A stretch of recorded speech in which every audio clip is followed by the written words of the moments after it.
Episode by participating in the chat. Make sure you ask some questions, be part of the conversation, have a bit of fun, grab a coffee or a tea, take some notes and get ready to start your day, folks. Quick few housekeeping rules though. No spamming, no advertising or self-promotion in the chat. That's not on. Be kind and respectful to everyone when participating, and most of all, have a good time. Real estate investing can be your biggest asset. It also can be your most expensive asset when it comes to getting it right or getting it wrong, folks. It can be time-consuming, stressful, and that's why here at Positive, we have what's called a 6-star team, a full-service team that provides integrated wealth and property investing solutions and services simply designed to help you progress towards your goal of passive income through your property portfolio, folks. Make sure you check out our other podcasts on the Positive Mentor Network. Not only is there Wealth Coffee Chats, there's the Urban Property Investor. Drops every Wednesday with straight talking investing strategies and lessons with Sam Saggers. Property Investor Tales. This is where our clients, you guys, share real life stories from property investing, hosted by some of our advisors and strategists.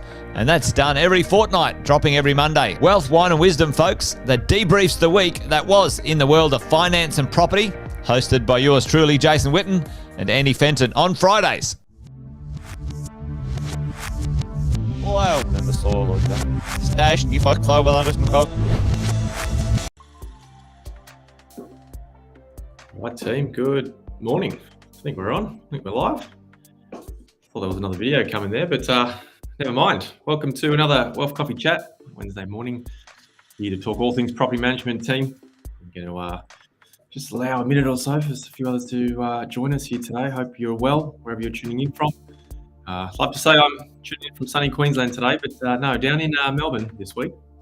Spending a few days down with our team here, checking out some property, and it's weather certainly turned it on this morning for me, that's for sure. But team, today we're going to be talking about how to select a quality tenant. Forget that music to stop, team. Hopefully that's all right. You can hear me nice and clearly now. But here to talk about how to get a tenant, how to select a tenant in a rising market. So we're going to try and unpack that today. Obviously, Property Management Wednesdays here on Wealth Coffee Chats. We've been chatting about, what the rent's doing and whatnot, and how to maximize that. And look, if you haven't sort of seen me around the traps, my name's Cass, representing the property management team, and here to get stuck into it this morning. So I can see you there. Good morning, Luke. Hope you're well.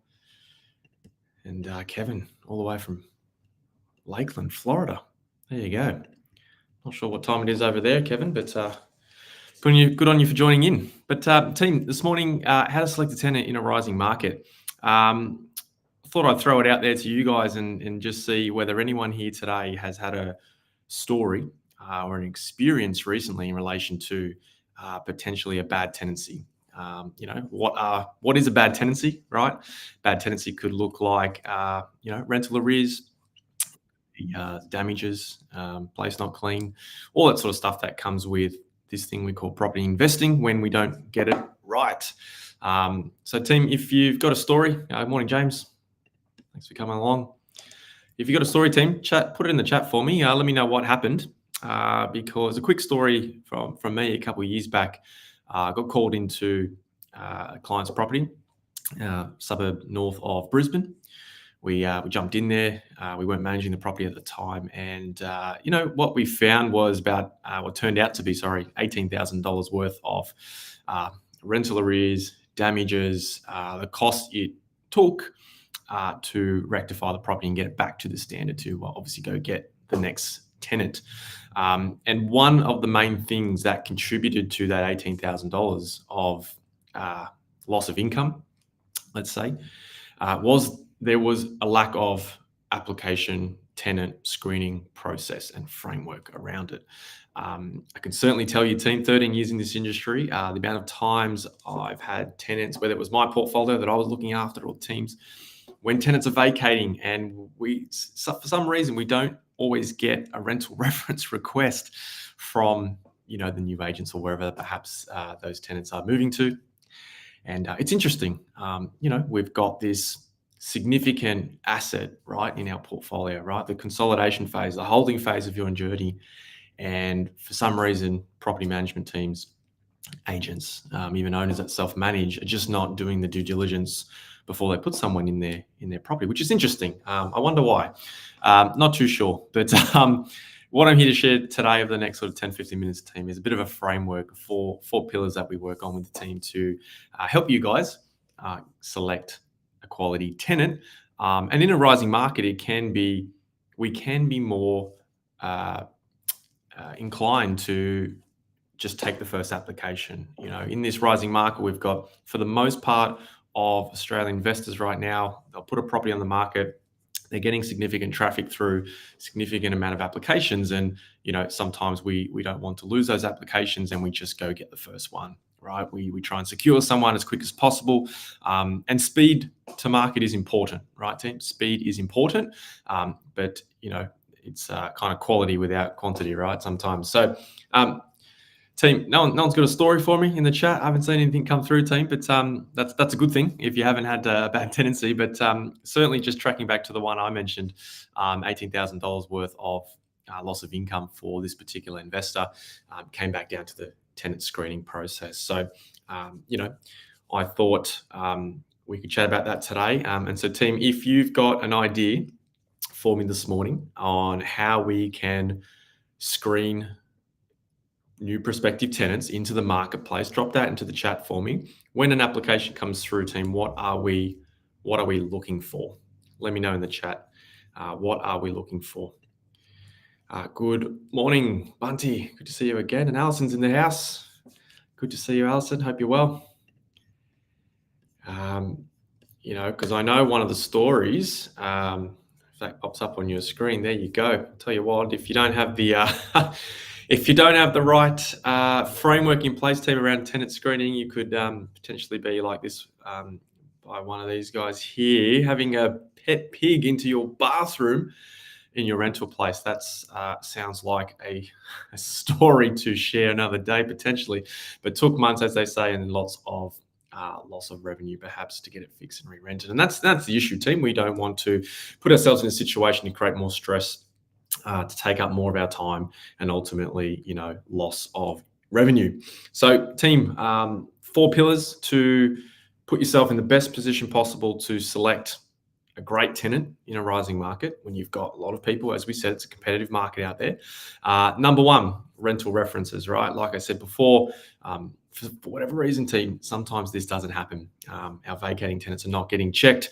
Now, what is a rental reference? Why is it important? It's critical for a few reasons, right? Obviously, number 1, the obvious one is we want to see their level of consistency around rental payments, because that's super important, obviously, for our revenue as investors. We want to check out the history, right? How long have they been there? We want to check out were they cooperative throughout the time that they were there? What were they like? What's their attitude like? How did they maintain the property, right? Was it clean and tidy, or was it, cluttered and dysfunctional, right? And we want to know these things. Now, obviously, we're not there to judge people on how clean the place is, necessarily, like whether they make their bed or not, but you kind of get the idea. The rental reference is super important. If the application has rented somewhere else, team, certainly hold off on approving that application until that is sorted. If your agent is unable to execute that, then you're probably with the wrong team, right? That's probably the red flag. Number 2, pillar 2, team, employment references, employment status, proof of income, right? You might get applicants who are business owners, which is totally fine. But we want to gain some information in relation to that income, right? We want to feel safe as investors to know that the people that are renting our homes and looking after our homes for us can obviously show proof of income, again, to keep you safe and make you wealthy, right? And so one of the things in the employment status is there. Now, obviously, a bit of an asterisk on there. I think we spoke about a bit of the Stage 2 reforms in Queensland. It's obviously effective in Victoria at the moment, where, as agents, we can only request certain information and certain documentation from the applicant. Okay, so yeah, we do need to be aware of that. However, obviously, we can have really good conversations with our prospective tenant to understand their position. Okay. Now, why do I say that? Well, look, if there's no proof of income, right, it's pretty obvious that you're going to have a rental arrears issue. Alison says mine partied a little too hard, but they pay well. 4 tradies in their house. Yeah, and that's we've got to weigh that up sometimes, right?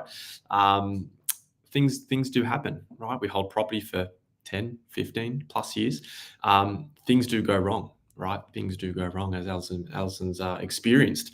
But I guess they're giving her the revenue, so hopefully, Alison, they're paying above market value for you. that might offset it for you. But team, we need to understand. We had a 30% income to rent ratio rule of thumb, right? So if someone was earning $100,000 for easy math, $30,000 towards rent per year would be considered safe, would be considered acceptable.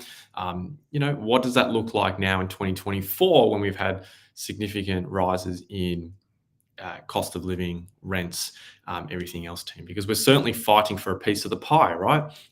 Rent is just one piece of the pie when it comes to where our disposable income, discretionary income goes, right? We've got medical things we've got to pay for. We might have kids. You might be sending them to school. We've got to eat. Obviously, there's recreation. There's a lifestyle out there, right? So the paying rent is one part of the thing, and if there's too much pressure in on that particular household income, then ultimately it becomes the landlord's challenge, right? And that's the thing. So, like I say, we used to work off this 30% income to rent ratio rule. What does that look like now? We're certainly seeing that increase. And so we've got to be quite aware of where people sit, regardless of whether they are employed or if they're running a business, right? We want to make sure of that. We want to make sure and have forward think, guys, in 12 months' time, is this tenant that I approved today, do they have capacity to absorb a 5-10% plus rental increase, right? If the answer is no, then maybe the likelihood of them vacating in 12 months' time is higher, right? So again, I'm not saying that's a bad thing, but essentially we've got to be aware, right? Because we've been talking about reletting costs in that space. Obviously, employment, certainly get applicants all the time, job changing every 3 to 6 months, and there may be some reasons to that. But obviously, again, from a stability point, about keeping you safe, it's just making sure your agents are having the conversation with you guys. Team, number 3, number 4 is quite interesting because usually number 1 and 2 is what property managers will do, and they'll kind of stop it there and they'll say, "Hello, Mr. Owner. Here's John and Mary. What would you like to do?" And then you sort of, you get the recommendation either way, right, on what you want to do moving forward. Number 3 and number 4 is super critical as well. Pillar 3 is terms and conditions.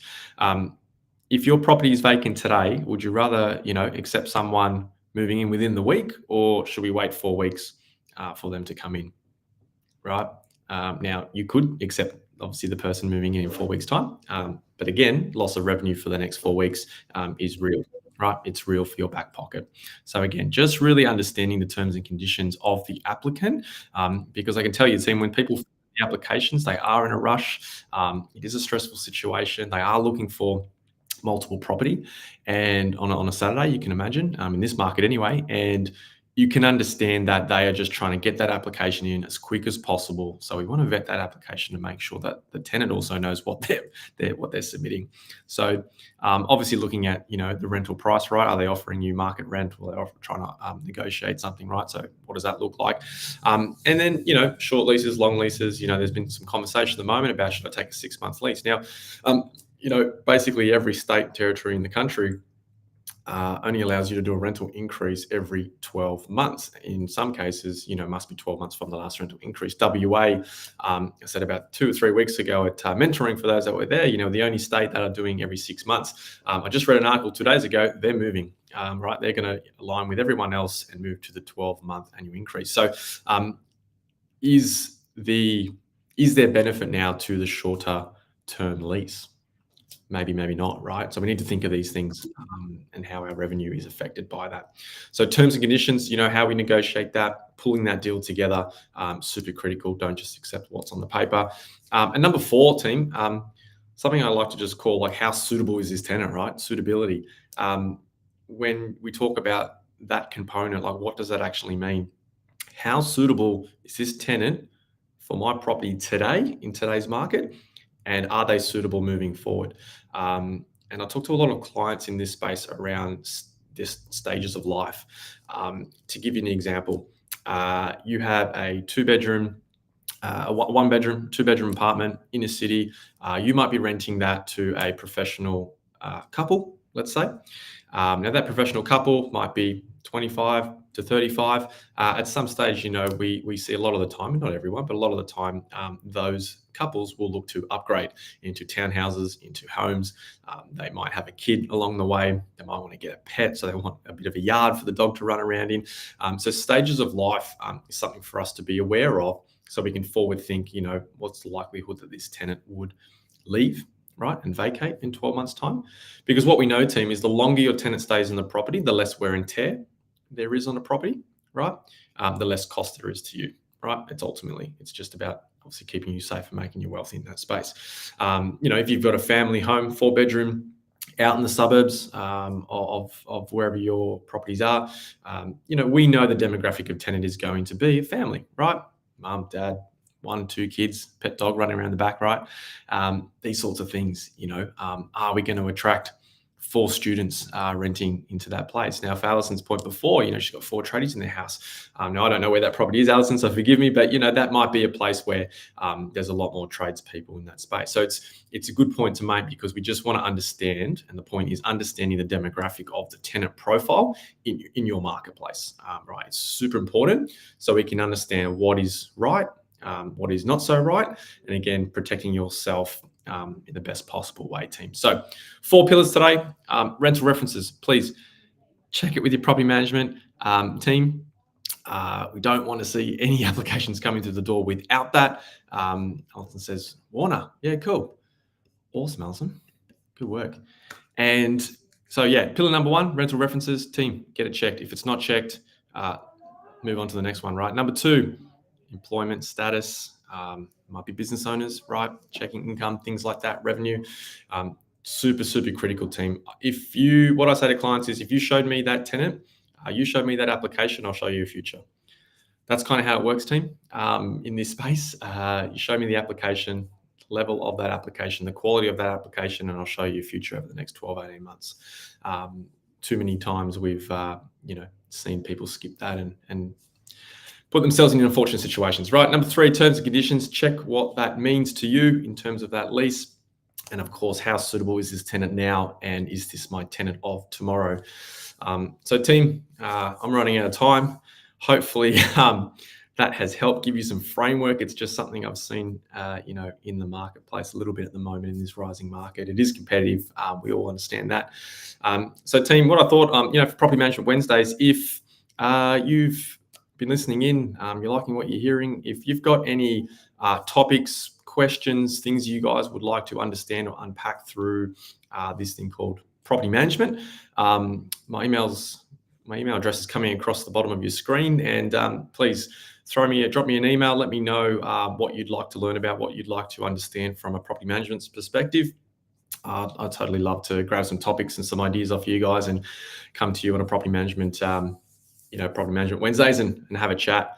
A couple of thanks in the chat. Shah says, can I ask an agent for a copy application? Oh, look, there's some privacy things around that, Shah. So we can work around that, but there's certainly some privacy laws and things like that we need to just be aware of in that space. But certainly, to answer the question, I suppose, is to obviously give you some frame. The property management team certainly should be giving you some framework, and some structure in relation to what's actually on the application. So they should be able to transfer that information straight to you and give you a very, very clear understanding of what that is. And if they can't, perhaps red flag, right, in that team. So yeah, Alison says you need a coffee. That's the rules. That's it, team.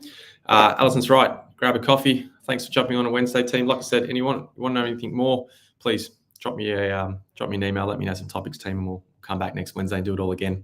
That's it for now, team. Jason is back tomorrow for Thursday morning Wealth Coffee Chats.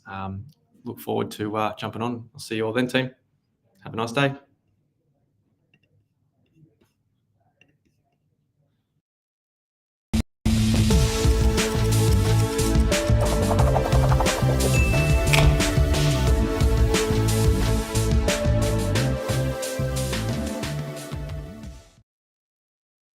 Another episode of Wealth Coffee Chat, folks. Make sure you like, subscribe, and turn on your notifications so you never miss a thing when we go live. Improve your portfolio and investing game, folks, with Wealth Coffee Chats live every morning at 8:10 each weekday. Make sure you join us. Previous episodes are also available wherever you get your podcasts, folks, as well as our other podcasts from the 6-Star team here at positivementor.com.au.